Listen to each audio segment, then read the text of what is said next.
Ha dostlar, Kəlbəcərin Cəmilli kəndindən Ağcabədi rayonuna, Taxta Körpü qəsəbəsindən buradan maşın çıxır. 2 nəfər lazımdır. Tələsin görək. Cəmilli kəndindən. Gəlin bu dəqiqə çıxıram. Baxın da, həm təzə maşın, qız, dediyi var. Ha rolu qalıb, ha rolu götür. Rolu götür.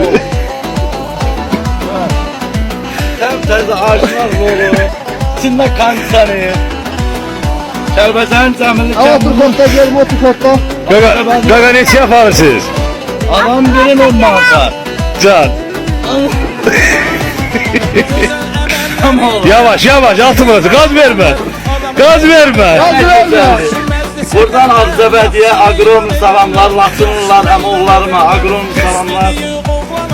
Gaz verme. Allah bütün Azərbaycan xalqını qorusun, hər birinə qismət olsun, gəlib bu gözəl maşınımla birbaşa Ağcabədiyə, Laçına, Cəmilli kəndindən. Görün nələr gözəldir. Yəni hər şey öz faydasında.